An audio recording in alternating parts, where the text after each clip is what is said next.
नमस्कार। हमारे एक श्रोता ने भारत मौसम विज्ञान विभाग यानी आईएमडी का ताज़ा बुलेटिन भेजा है और इसे पहली नज़र में देखने पर लगता है कि देश का मौसम एक साथ कई अलग अलग किरदार निभा रहा है। कई कड़ाके की ठंड है तो कहीं लगभग गर्मी जैसा माहौल। आज हम इसी बुलेटिन की परतें खोलेंगे और समझने की कोशिश करेंगे कि आखिर चल क्या रहा है। नमस्कार। और ये वाकई एक दिलचस्प पहेली है। जब आप इन आंकड़ों को देखते हैं तो ये सिर्फ नंबर नहीं रह जाते, ये कहानी सुनाते हैं। इस कहानी को समझने के लिए हम इसे एक जासूस की तरह देखेंगे। पहले हम जायजा लेंगे कि अभी देश में हो क्या रहा है, फिर सुरागों को जोड़कर देखेंगे कि आगे क्या होने वाला है, और अंत में सबसे जरूरी सवाल, इन सब का हमारी जिंदगी और खासकर किसानों के लिए क्या मतलब है। बिल्कुल, ये जासूसी वाला एंगल तो मजेदार है। तो चलिए पहले सुराग से शुरू करते हैं। जो बात मुझे सबसे ज्यादा चौंका रही है वो है तापमान का ये जमीन आसमान का अंतर। एक तरफ हमारे स्रोत बता रहे हैं कि पंजाब के फरीदकोट और गुरदासपुर में पारा 4.5 डिग्री सेल्सियस तक लुढ़क गया है। ये तो मतलब दिल्ली की कड़कड़ाती जनवरी वाली ठंड से भी ज्यादा है। हाँ, और ये सिर्फ पंजाब की बात नहीं है। देखिए, जब हम कहते हैं कि ठंड है तो ये देखना जरूरी है कि वो सामान्य से कितनी ज्यादा है। बुलेटिन में एक शब्द इस्तेमाल हुआ है, मार्केडली बिलो नॉर्मल, यानी सामान्य से बहुत ज्यादा नीचे। पश्चिमी मध्य प्रदेश, उड़ीसा, छत्तीसगढ़, इन जगहों पर तापमान सामान्य से 5.1 डिग्री सेल्सियस तक नीचे चला गया है।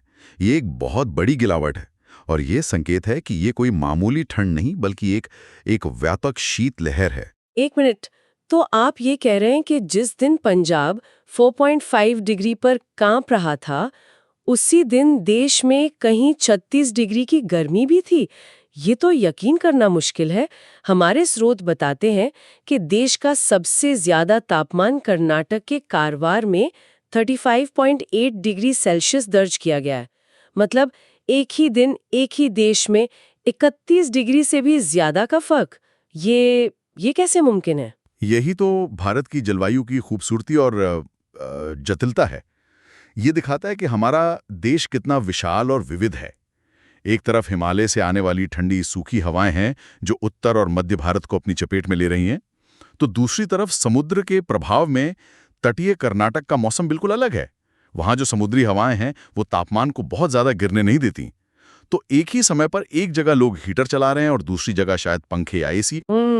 ये तो हुई मौजूदा स्थिति की बात। लेकिन मेरे लिए ठंड से ज्यादा परेशानी कोहरा पैदा करता है, खासकर जब सफर करना हो। क्या बुलेटिन में कोहरे को लेकर भी कोई खास चेतावनी है? क्योंकि इसका असर तो सीधा हमारी रोजमर्रा की जिंदगी पर पड़ता है। बिल्कुल, और चेतावनियां काफी काफी गंभीर हैं। असम और मणिपुर जैसे जो पूर्वोत्तर के राज्य हैं, वहां 10 से 14 दिसंबर तक, मतलब लगभग पूरा हफ्ता। हाँ, लगभग पूरे हफ्ते सुबह के समय घने कोहरे की चेतावनी है। इसी तरह पूर्वी उत्तर प्रदेश और उड़ीसा में भी 10 और 11 दिसंबर को घना कोहरा रहने का अनुमान है। और घने कोहरे का मतलब सिर्फ हल्की धुंध नहीं होता। बुलेटिन में एक उदाहरण बिहार के पूर्णिया का है, जहां दृश्यता मतलब विजिबिलिटी सिर्फ 200 मीटर थी। मुझे याद है एक बार दिल्ली से चंडीगढ़ जाते हुए ऐसा ही कोहरा मिला था। 200 मीटर तो बहुत ज़्यादा है। वहां तो गाड़ी का बॉनेट भी मुश्किल से दिख रहा था। 3 घंटे का सफ़र 6 घंटे का हो गया था। जब विजिबिलिटी इतनी कम होती है तो फ्लाइट्स, ट्रेनें, सब कुछ ठप पड़ जाता है। आपने बिल्कुल सही पकड़ा। पटना, गया, गोरखपुर जैसे शहरों में भी विजिबिलिटी 500 मीटर तक गिरी है। जब इतने बड़े इलाके में एक साथ ऐसा होता है तो पूरी परिवहन व्यवस्था पर इसका असर पड़ता है। तो ये तो ही मौजूदा स्थिति और आने वाले कुछ दिनों का हाल।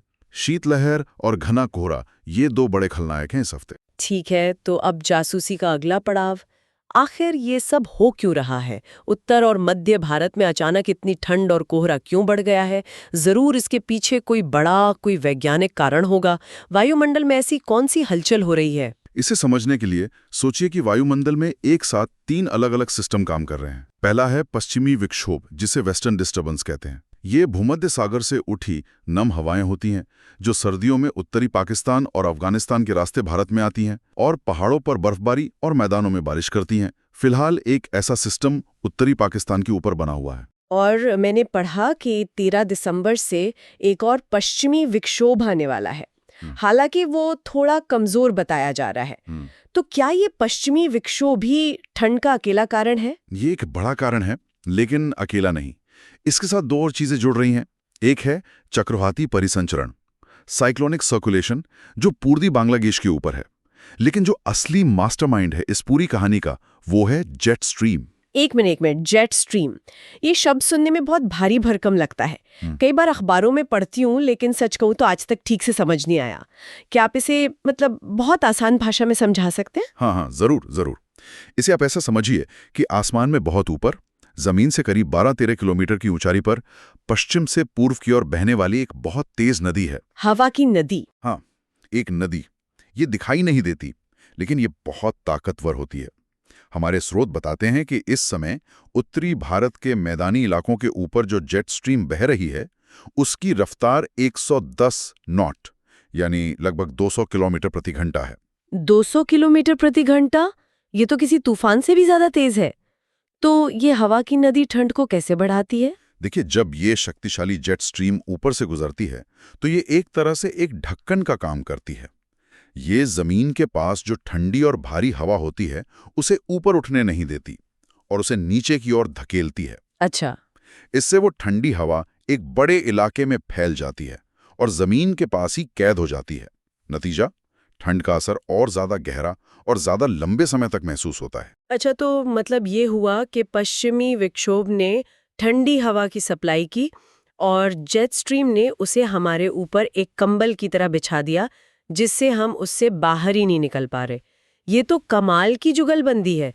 ये विज्ञान समझना बहुत दिलचस्प है, लेकिन एक किसान के लिए ये कोई एकेडमिक चर्चा नहीं है। ये तो उसकी रोजी रोटी का सवाल है। मौसम की ये मार सीधे सीधे उसकी फसल और जानवरों पर पड़ती है। आपने सबसे जरूरी बात कही, और इसीलिए आईएमडी के इस बुलेटिन का सबसे अहम हिस्सा है कृषि मौसम सलाह। ये सिर्फ ये नहीं बताते कि क्या होगा, बल्कि ये भी बताते हैं कि उससे निपटना कैसे है, और इसमें कुछ बहुत ही व्यवहारिक और वैज्ञानिक सलाह दी गई है। जैसे कि सिंचाई करने की सलाह। ये मुझे हमेशा थोड़ा अजीब लगता है। जब पहले इतनी ठंड है, तो फसल पर और पानी डालने से वो और ठंडी नहीं हो जाएगी? पाला लगने का खतरा बढ़ नहीं जाएगा? यहाँ दिलचस्प बात इसके पीछे का विज्ञान है। सलाह यह है कि शाम के समय हल्की और बार-बार सिंचाई करें। होता यह है कि पानी की एक खासियत है, वो जमीन या हवा की तुलना में धीरे धीरे गर्मी छोड़ता है। अच्छा। जब आप शाम को खेत में पानी देते हैं, तो वो पानी रात भर धीरे धीरे अपनी गर्मी छोड़ता रहता है। ये गर्मी मिट्टी के तापमान को 0 डिग्री से नीचे जाने से रोकती है। ये सुनने में भले ही उल्टा लगे, पर आप दरअसल पानी की गर्मी का इस्तेमाल फसल के लिए कंबल की तरह कर रही हैं। ये तो कुदरती इंजीनियरिंग का एक बेहतरीन उदाहरण है। बिल्कुल सही। ये एक तरह से फसल के लिए प्राकृतिक हीटर का काम करता है, खासकर जड़ों को पाले से बचाने के लिए। इसके अलावा एक और सलाह है, सब्जियों की नर्सरी और छोटे फल वाले पौधों को पुआल, सूखी घास या पॉलीथीन शीट से ढकने की।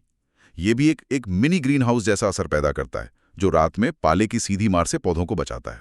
और ये सिर्फ फसलों तक ही सीमित नहीं है ना? पशुपालकों के लिए भी इसमें काफी कुछ है। जी, सलाह दी गई है कि मवेशियों को रात में खुले में ना बांधें, उन्हें शेड के अंदर रखें और नीचे पुआल जैसा कोई सूखा बिछौना बिछा दें। ये उन्हें जमीन से आने वाली सीलन और ठंड से बचाता है। इसी तरह मुर्गी खानों में खासकर जो छोटे चूजे होते हैं, उनके शरीर का तापमान बनाए रखने के लिए बल्ब जैसी कृत्रिम रोशनी से गर्मी देने की सलाह दी गई है। ये छोटे छोटे कदम जानवरों को बीमार होने से बचा सकते हैं। ये सब तो उत्तर और मध्य भारत की बात हुई, जहां ठंड का प्रकोप है। लेकिन बुलेटिन में अंडमान और निकोबार द्वीप समूह का भी जिक्र है। वहां की कहानी तो बिल्कुल अलग हो गई। हाँ, और ये इस बुलेटिन की व्यापकता को दिखाता है। अंडमान निकोबार में शीतलहर नहीं, बल्कि तेज हवाओं और गरज के साथ बारिश की संभावना जताई गई है। हवा की रफ्तार 30 से 40 किलोमीटर प्रति घंटा तक जा सकती है। अरे, तो जहां हम यहाँ फसलों को ठंड से बचाने की बात कर रहे हैं, वहां ठीक उल्टा हो रहा है। बिल्कुल। तो वहां के किसानों के लिए क्या सलाह है? उन्हें तो पाले की चिंता नहीं होगी? नहीं, उनकी चिंता है कि तेज हवा से फसलें गिरकर बर्बाद न हो जाएं। इसलिए उन्हें सलाह दी गई है कि वो सब्जियों की बेलों, केले के पौधों और दूसरे फलों के पौधों को यांत्रिक सहारा दें, जैसे बांस की बलियां लगाना, ताकि वो हवा के जोर को सह सकें और टूटे नहीं। मतलब एक ही दस्तावेज में दो बिल्कुल विपरीत समस्याओं के समाधान दिए गए हैं। तो अगर हम इस पूरी तस्वीर का सार निकालें तो अगले कुछ दिन उत्तर और मध्य भारत में कड़ाके की ठंड और घने कोहरे के नाम रहेंगे। वहीं सुदूर दक्षिण में तमिलनाडु, केरल और उत्तर में जम्मू कश्मीर में हल्की बारिश हो सकती है और अंडमान में तेज हवाएं चलेंगी। मतलब देश के हर कोने के लिए मौसम का एक अलग ही पैगाम है। लेकिन इस ठंड के बीच एक राहत की खबर भी है। पूर्वानुमान ये कहता है कि उत्तर पश्चिम भारत में अगले 3-4 दिनों के बाद ठंड का असर थोड़ा कम होना शुरू होगा। अच्छा? जी, न्यूनतम तापमान में 2 से 4 डिग्री सेल्सियस की बढ़ोतरी की उम्मीद है। तो ये जो कड़ाके की ठंड का दौर है, उससे जल्द ही थोड़ी राहत मिल सकती है। यह तो अच्छी खबर है। ये पूरा विश्लेषण दिखाता है कि ये बुलेटिन सिर्फ आंकड़ों का एक दस्तावेज नहीं है। ये एक बेहतरीन उदाहरण है कि कैसे जटिल वैज्ञानिक डेटा को ऐसी सलाह में बदला जाता है जो सीधे सीधे लोगों की जिंदगी को छूती है, हमारी यात्रा की योजनाओं से लेकर किसानों के खेतों तक। बिल्कुल। और ये एक जरूरी सवाल भी खड़ा करता है। हम देख रहे हैं कि मौसम की जो चरम घटनाएं हैं, चाहे वो बेमौसम बारिश हो, भीषण गर्मी हो या ऐसी कड़ाके की ठंड, ये सब बढ़ती जा रही हैं। ऐसे में भविष्य में इन सलाहों का स्वरूप कैसे बदलना पड़ सकता है? क्या हमें हर खेत के लिए हर घंटे के हिसाब से रियल टाइम में सलाह की जरूरत होगी जो सीधे किसान के फोन पर पहुंचे? और उसके लिए किस तरह की तकनीक, आर्टिफिशियल इंटेलिजेंस, ड्रोन या हाइपर लोकल वेदर स्टेशन की जरूरत होगी? ये आज की चर्चा को भविष्य की एक बहुत बड़ी और जरूरी तस्वीर से जोड़ता है। इस पर सोचना वाकई जरूरी है। इसी विचार के साथ आज की ये गहरी पड़ताल यहीं समाप्त होती है।